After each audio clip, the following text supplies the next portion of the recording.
പ്രിയപ്പെട്ടവരെ, നമസ്കാരം.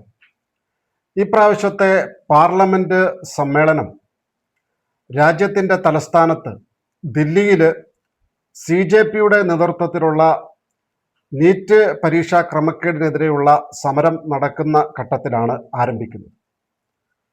ഈ പാർലമെന്റ് സമ്മേളനത്തിൻ്റെ തുടക്ക ദിവസങ്ങളിൽ കോൺഗ്രസ് സഭ ശബ്ദമയമാക്കി ബഹളം വെച്ച് അലങ്കോലപ്പെടുത്തിയുണ്ടായി. നമുക്കറിയാം, നീറ്റ് പരീക്ഷാ ക്രമക്കേട് രാജ്യത്തെ നിരവധിയായിട്ടുള്ള വിദ്യാർത്ഥികളെയും അവരുടെ കുടുംബാംഗങ്ങളെയും ബാധിക്കുന്ന ഒരു വിഷയമാണ്. ഇത്ര വലിയ ഒരു വിഷയം ആയിരുന്നിട്ട് കൂടി രാജ്യത്തെ എല്ലാത്തരം വിഷയങ്ങളും ചർച്ച ചെയ്ത് തീരുമാനം ആക്കുന്ന, അതിനുവേണ്ട നിയമം പാസാക്കുന്ന പാർലമെന്റിൽ ഇതുപോലെ രാജ്യത്തെ ബാധിക്കുന്ന ഗൗരവമായിട്ടുള്ള ഒരു വിഷയം ചർച്ച ചെയ്യാൻ ഒരു നോട്ടീസ് കൊടുക്കാൻ പോലും രാജ്യത്തെ പ്രധാന പ്രതിപക്ഷമായിട്ടുള്ള കോൺഗ്രസ് തയ്യാറായില്ല. അങ്ങനെ തയ്യാറാകാതിരുന്ന കോൺഗ്രസ് തുടക്ക ദിവസം മുതൽ, പാർലമെന്റിന്റെ സമ്മേളനത്തിന്റെ തുടക്ക ദിവസം മുതൽ പാർലമെന്റിൽ ബഹളമുണ്ടാക്കാൻ വേണ്ടിയിട്ടാണ് ശ്രമിച്ചത്. ആ ശ്രമം തുടരുന്നതിനിടയിൽ BJP നേതൃത്വം കൊടുക്കുന്ന കേന്ദ്ര സർക്കാർ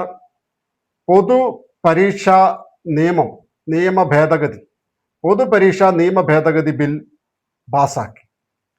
അത് പാസാക്കിക്കൊണ്ട് പരീക്ഷാ തട്ടിപ്പ് പോലുള്ള ക്രമക്കേട് നടത്തുന്ന ആളുകൾക്ക് 10 കോടി രൂപ പിഴയും 10 വർഷം തടവും ലഭിക്കുന്ന ഒരു വ്യവസ്ഥകൾ ചെയ്തിട്ടുള്ള ബില്ല് കേന്ദ്ര സർക്കാർ പാസാക്കി.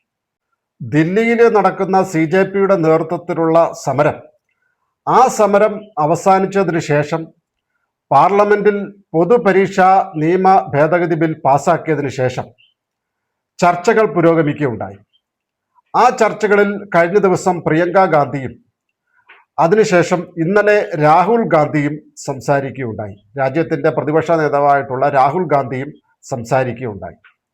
രാഹുൽ ഗാന്ധി ഇന്നലെ പാർലമെന്റിൽ സംസാരിക്കുന്ന സമയത്ത് നമുക്കറിയാം, കഴിഞ്ഞ നിരവധി വർഷങ്ങളായിട്ട് രാഹുൽ ഗാന്ധി പാർലമെന്റിൽ അദ്ദേഹം സംസാരിക്കുമ്പോൾ പാർലമെന്റ് സമ്മേളനം തുടങ്ങുന്നതിന് മുമ്പ് അദ്ദേഹം ദീർഘകാലത്തോളം, നിരവധി ദിവസങ്ങളോളം വിദേശ പര്യടനത്തിലായിരിക്കും. ആ പര്യടനമൊക്കെ കഴിഞ്ഞു വന്നതിന് ശേഷം അവാസ്തവവും അതേപോലെ തന്നെ സത്യവിരുദ്ധവുമായിട്ടുള്ള പ്രസ്താവനകൾ പാർലമെന്റിൽ നടത്തുകയും രാജ്യവിരുദ്ധമായിട്ടുള്ള പ്രസ്താവനകൾ പാർലമെന്റിൽ നടത്തുകയും ചെയ്യുന്നതാണ് രാഹുൽ ഗാന്ധിയുടെ ഒരു പൊതുരീതി കഴിഞ്ഞ കുറേ വർഷങ്ങളായിട്ട്. ഇത്തവണയും അതിന് മാറ്റമൊന്നും ഉണ്ടായില്ല. രാഹുൽ ഗാന്ധി ഇന്നലെ പാർലമെന്റിൽ ഏതാണ്ട് 55 മിനിറ്റ് നീണ്ടു നിൽക്കുന്ന ഒരു പ്രഭാഷണം നടത്തി. ആ പ്രസംഗത്തിൽ അദ്ദേഹം പറഞ്ഞത്, കേന്ദ്ര ആഭ്യന്തരമന്ത്രി വിദ്യാർത്ഥികൾക്ക് നേരെ തോക്കുപയോഗിക്കാൻ നിർദ്ദേശം നൽകി, ഉത്തരവ് നൽകി എന്നുള്ള അവാസ്തവമായിട്ടുള്ള കാര്യം അദ്ദേഹം ഇന്നലെ അദ്ദേഹത്തിൻ്റെ പ്രസംഗത്തിൽ ഉടനീളം അദ്ദേഹം പറഞ്ഞു. ഇന്നലെ വിദ്യാർത്ഥികൾക്ക് നേരെ ആഭ്യന്തരമന്ത്രി അമിത്ഷാ വെടിയുതിർക്കാൻ ആജ്ഞാപിച്ചു എന്ന് രാഹുൽ ഗാന്ധി ഇന്നലെ സഭയിൽ പ്രസ്താവന നടത്തിയപ്പോൾ തന്നെ കേന്ദ്രമന്ത്രിയായിട്ടുള്ള കിരൺ റിജിജു അദ്ദേഹം ഇതിനെ എതിർത്തു. അദ്ദേഹം പറഞ്ഞു, ഇത് ഭാരതത്തിൻ്റെ പാർലമെന്റാണ്, ഇവിടെ എന്തും സംസാരിക്കാം എന്നുള്ള ഒരു കാര്യം നടപ്പില്ല. ഇങ്ങനെ ഒരാളെക്കുറിച്ച്, കേന്ദ്രത്തിൻ്റെ ആഭ്യന്തരമന്ത്രിയായിട്ടുള്ള ഒരാളെക്കുറിച്ച് ഇങ്ങനെ സംസാരിക്കുന്ന സമയത്ത് ആരാണ്, എപ്പോഴാണ് ഓർഡർ ചെയ്തത്, ആ ഓർഡറിൻ്റെ കോപ്പി എന്തെങ്കിലും താങ്കളുടെ കയ്യിലുണ്ടോ? ഇങ്ങനെ അവാസ്തവവും സത്യവിരുദ്ധവുമായിട്ടുള്ള കാര്യങ്ങൾ താങ്കൾക്ക് പറയാൻ സാധിക്കില്ല. പാർലമെന്റ് പോലെ ഉത്തരവാദിത്തപ്പെട്ട ഒരു ഭരണഘടനാ സ്ഥാപനത്തിൽ സംസാരിക്കുമ്പോൾ, പ്രത്യേകിച്ച് രാജ്യത്തിൻ്റെ പ്രതിപക്ഷ നേതാവായിട്ടുള്ള താങ്കൾ സംസാരിക്കുമ്പോൾ അത് ഉത്തരവാദിത്ത ബോധത്തോടു കൂടി സംസാരിക്കണം. ഇങ്ങനെ സത്യവിരുദ്ധമായിട്ടുള്ള കാര്യങ്ങൾ പറഞ്ഞുകൊണ്ട് ഈ സഭ മുന്നോട്ട് പോകാൻ സാധിക്കുകയില്ല. അതുകൊണ്ട് താങ്കൾക്ക് സംസാരിക്കണമെന്നുണ്ടെങ്കിൽ സംസാരിക്കാം, പക്ഷേ ഒരാൾക്കെതിരെ ആരോപണം ഉന്നയിക്കുന്ന സമയത്ത്, പ്രത്യേകിച്ച് ആഭ്യന്തരമന്ത്രിക്കെതിരെ ഇങ്ങനെ ഒരു ആജ്ഞാപിക്കൽ, വിദ്യാർത്ഥികൾക്കെതിരെ തോക്കുപയോഗിക്കാൻ, വെടിയുതിർക്കാൻ ഉത്തരവ് കൊടുത്തു എന്ന് പറയുമ്പോൾ അതിന് കൃത്യമായിട്ടുള്ള തെളിവുകളുടെ അടിസ്ഥാനത്തിൽ വേണം താങ്കൾ ഇങ്ങനെ ഒരു ആരോപണം ഉന്നയിക്കാൻ. ഇങ്ങനെ സത്യവിരുദ്ധമായിട്ടുള്ള കാര്യങ്ങൾ പറഞ്ഞുകൊണ്ട് സഭ മുന്നോട്ട് പോകുവാൻ സാധിക്കില്ല എന്ന് കിരൺ റിജിജു അപ്പോൾ തന്നെ, രാഹുൽ ഗാന്ധി ഈ ആരോപണം ഉന്നയിച്ചപ്പോൾ തന്നെ മറുപടി നൽകി. രാഹുൽ ഗാന്ധി ഇന്നലെ പാർലമെന്റിൽ തൻ്റെ പ്രസംഗം ആരംഭിക്കുന്നത് തന്നെ 55 മിനിറ്റുള്ള തൻ്റെ പ്രസംഗം ആരംഭിക്കുന്നത് തന്നെ ഒരു വിദ്യാർത്ഥി എന്നോട് പറഞ്ഞു 3 കാര്യങ്ങൾ.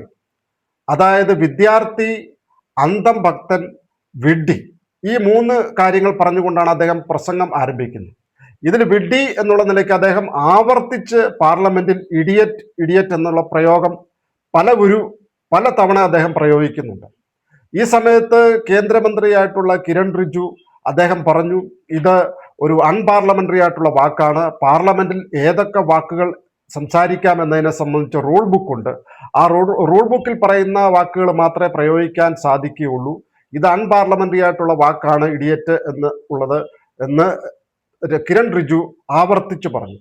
എന്നിട്ടും രാഹുൽ ഗാന്ധി ആവർത്തിച്ച് ഈ വാക്കുകൾ ഒരു വിദ്യാർത്ഥി പറഞ്ഞു എന്ന നിലയ്ക്ക് ഉപയോഗിച്ചു കൊണ്ടേയിരുന്നു. അപ്പോൾ കിരൺ റിജ്ജു പറഞ്ഞു, വിദ്യാർത്ഥിയുടെ പേരിൽ ഈ വാക്ക് പാർലമെന്റിൽ ഉപയോഗിക്കാൻ സാധിക്കില്ല, ഇത് അൺപാർലമെന്ററി ആയിട്ടുള്ള വാക്കുകളാണ്. പിന്നീട് രാജ്നാഥ് സിംഗും ഇടപെട്ട് പറഞ്ഞു, ഈ പരാമർശം സഭാരേഖകളിൽ നിന്നും നീക്കണം, കാരണം ഈ വാക്കുകൾ ഒരു അൺപാർലമെന്ററി ആയിട്ടുള്ള വാക്കുകളാണ്, റൂൾ ബുക്കിൽ ഇല്ലാത്ത വാക്കുകളാണ് എന്ന് കൃത്യമായിട്ട് രാജ്നാഥ് സിംഗും പറഞ്ഞു. പക്ഷെ രാഹുൽ ഗാന്ധി ആവർത്തിച്ച് ഈ വാക്ക് ഇഡിയറ്റ് എന്നുള്ള വാക്ക് പാർലമെന്റിൽ ഒരു തവണ ആവർത്തിച്ചു കൊണ്ടേയിരുന്നു.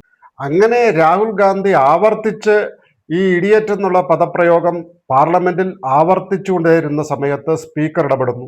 സ്പീക്കർ ഇടപെട്ടിട്ട് പറയുന്നു, താങ്കൾക്ക് സംസാരിക്കണമെങ്കിൽ തീർച്ചയായിട്ടും സംസാരിക്കാം, പക്ഷെ പാർലമെന്റിലെ ഒരു അംഗത്തെക്കുറിച്ച് താങ്കൾ ഒരു ആരോപണം ഉന്നയിക്കുന്ന സമയത്ത് അത് കൃത്യമായ തെളിവുകളുടെയോ വസ്തുതകളുടെയോ നിഗമനങ്ങളുടെയോ അടിസ്ഥാനത്തിൽ വേണം പറയാൻ, അല്ലാതെ ആർക്കെതിരെ എന്തും ആരോപണങ്ങൾ ഉന്നയിക്കാം എന്നുള്ള ഒരു കാര്യം പാർലമെന്റിൽ നടക്കില്ല. പാർലമെന്റിന് പുറത്ത് സംസാരിക്കുന്ന രീതിയിൽ പാർലമെന്റിനുള്ളിൽ സംസാരിക്കാൻ സാധിക്കുകയില്ല. പാർലമെന്റിൽ കൃത്യമായ നിഗമനങ്ങളുടെയും വസ്തുതകളുടെയും അടിസ്ഥാനത്തിൽ വേണം കാര്യങ്ങൾ പറയുവാൻ എന്ന് ഓം ബിർള രാഹുൽ ഗാന്ധിയെ ഓർമ്മപ്പെടുത്തുന്നു. അതിനുശേഷം ഓം ബിർള പറയുന്നു, അൺപാർലമെന്ററി ആയിട്ടുള്ള വാക്കുകൾ സഭയിൽ ഉന്നയിക്കാൻ ഒരു കാരണവശാലും സമ്മതിക്കുകയില്ല എന്ന് ഓം ബിർള ആവർത്തിച്ച് വ്യക്തമാക്കുന്നു.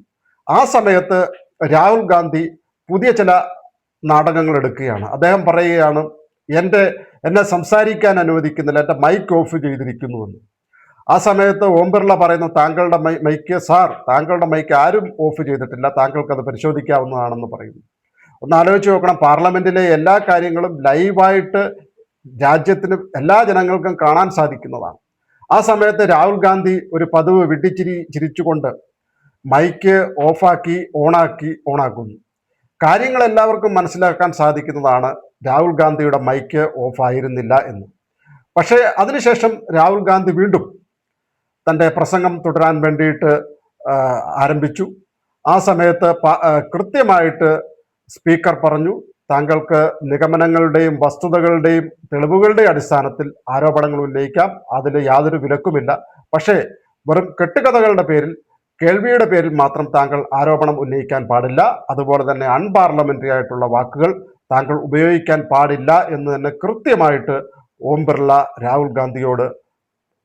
ലോക്സഭാ സ്പീക്കർ രാഹുൽ ഗാന്ധിയോട് പറഞ്ഞു. കുറെ കാലമായിട്ട് രാഹുൽ ഗാന്ധിയുടെ പാർലമെന്റിലെ കാര്യങ്ങൾ, അവതരണ ശൈലിയൊക്കെ ശ്രദ്ധിച്ചാൽ നമുക്ക് മനസ്സിലാകും. അദ്ദേഹം പാർലമെന്റ് തുടങ്ങുന്നതിന് മുമ്പ് വിദേശയാത്രയിലായിരിക്കും.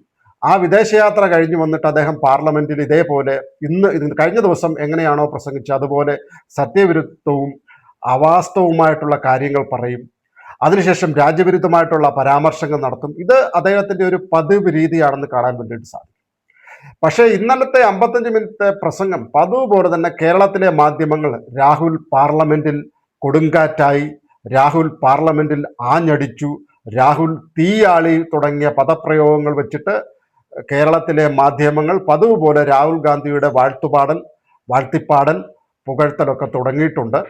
അത് ഒരു പുതിയ കാര്യമല്ല, കാരണം കഴിഞ്ഞ എത്രയോ വർഷങ്ങളായിട്ട് ഇന്ത്യൻ പാർലമെന്റിൽ രാഹുൽ ഗാന്ധി പ്രസംഗിച്ചു കഴിഞ്ഞാൽ അതിന് പിറ്റേ ദിവസം കേരളത്തിലെ മാധ്യമങ്ങൾ ഇതേ രീതിയിലാണ് റിപ്പോർട്ട് ചെയ്യുന്നതെന്ന് എല്ലാവർക്കും വളരെ കൃത്യമായിട്ട് അറിയാവുന്നതാണ്. പക്ഷെ ഇന്നലെ പാർലമെന്റിൽ കൃത്യമായിട്ട് ലോക്സഭാ സ്പീക്കർ ഓം ബിർള പറഞ്ഞു, ഇന്ത്യയുടെ പാർലമെന്റിലാണ് താങ്കൾ സംസാരിക്കുന്നത് എന്ന് ഓർക്കണം, അൺപാർലമെന്ററി ആയിട്ടുള്ള എന്തും പാർലമെന്റിൽ വിളിച്ചു പറയാം, അതേപോലെ തന്നെ പാർലമെന്റിലെ ഏതൊരു അംഗത്തിനെതിരെയും യാതൊരു തെളിവോ നിഗമനങ്ങളോ വസ്തുതകളോ ഇല്ലാത്ത കാര്യത്തിൽ ആരോപണങ്ങൾ ഉന്നയിക്കാം എന്നുള്ള രാഹുൽ ഗാന്ധിയുടെ പ്രസംഗത്തിലെ മോഹങ്ങളാണ് ഇന്നലെ കൃത്യമായി സ്പീക്കർ ഓം ബിർള ഇടപെട്ട് കൃത്യമായി ശാസിച്ചുകൊണ്ട് പാർലമെന്റിന് എങ്ങനെയാണ് മര്യാദയോടുകൂടി പെരുമാറേണ്ടത് എന്ന് രാഹുൽ ഗാന്ധിയെ ഓർമ്മിപ്പിക്കുന്നതായിരുന്നു സ്പീക്കറിന്റെ ഇന്നലത്തെ പാർലമെന്റിലെ അദ്ദേഹത്തിന്റെ ഇടപെടൽ എന്നുള്ള കാര്യത്തിൽ 100% വ്യക്തമായിട്ടുള്ള ഇടപെടൽ അദ്ദേഹം നടത്തി. നമസ്കാരം.